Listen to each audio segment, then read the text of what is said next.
আমার আজকের গল্পটা ধৈর্য ধরে শুনলে আশা করি ঠকবেন না। অনেক ভালো লাগবে। চারপাশে প্রচুর মানুষের সাথে দেখা হবে, অনেক ভিড় ঠেলে এগোতে হবে, অনেক রকম কথা কানে আসবে। শুধু আপনাকে যেটা করতে হবে সেটা হলো ইগনোর। জীবনে কিছু মানুষ আবর্জনা ছড়াতে আসবে, তাদেরকে আগাছার মতো উপড়ে ফেলে দিতে হবে। লাইফ আপনার বাউন্ডারি, আপনাকেই সেট করতে হবে। নেগেটিভিটি যেখানে দেখবেন, স্ট্যান্ড সেখান থেকে দূরে সরিয়ে নেবেন নিজেকে। শুনতে খারাপ হলেও আপনার কাছের অনেক মানুষ আপনাকে খারাপ দেখতে চায়। তারা চায় সহানুভূতি নামক মলমের তলে একটু কাটা ঘায়ে নুনের ছিটা দিতে।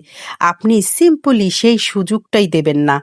অযথা তর্কে যাবেন না, বোঝাতে যাওয়ার কোনো প্রয়োজন নেই। আপনার সামনে কেউ যদি বলে আপনি মূর্খ, তাই মেনে হেসে বেরিয়ে আসুন। ওই যে সময় আর এনার্জি বাঁচিয়ে নিলেন, ব্যাস কেল্লা ফতে। যে যা বলছে শুনে নিন আর মুচকি হেসে শির দ্বারা সোজা করে নিজের সিদ্ধান্তটা নিজেই নিন। যারা নিজের সিদ্ধান্ত নিজে নিতে পারে তারা আসলেই জীবন চেনে, বোঝে।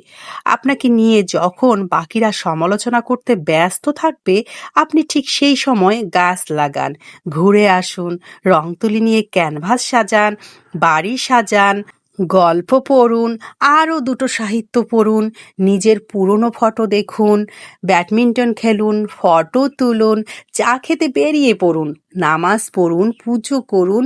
মোট কথা, তাদের কথায় রিয়েক্ট করবেন না। যা বলছে বলুক, আপনার কানে এলেই ফেলে দিন। দিন শেষে আপনি জানেন আপনি কি, কেমন, আর এটাই জানেন যারা বলছে তারা আপনার কাছে জাস্ট ম্যাটার করে না। ঠিক এইটাই।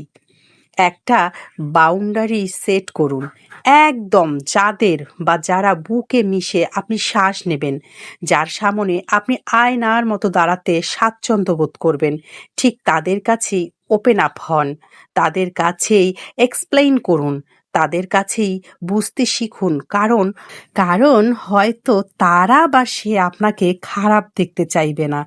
বাদ বাকি দুনিয়াকে মালা ঘুরা করে ঝেড়ে ফেলে দিন। একটা কথা মাথায় রাখবেন, জীবন অনেক সুন্দর। আপনি যে জীবনটা বাঁচতে পারছেন সেটা অনেক সুন্দর। আপনাকে শুধু মাঝে মাঝে গজিয়ে ওঠা আগাছাগুলো মিটিয়ে ফেলতে হবে। অযথা কোণে একটা কাটা ঝোড় দেখতে পেলে সাইড কাটিয়ে চলে আসতে হবে। সব কিছুর উত্তর দিতে নেই, সব কিছুকে রিয়েক্ট করতে নেই, সবাইকে বোঝানোর কোনো প্রয়োজন নেই। এগুলো বাদ না দিতে পারলে লসটা আপনারই। তাহলে কেমন লাগলো বন্ধুরা আজকের কথাগুলো বলো তো? আমার তো খুব ভালো লেগেছে, তাই আমি তোমাদের সঙ্গে উপস্থাপন করলাম, তোমাদেরকে শোনালাম। আজকে এ পর্যন্তই। সবাই ভালো থেকো, সুস্থ থেকো। আল্লাহ হাফেজ।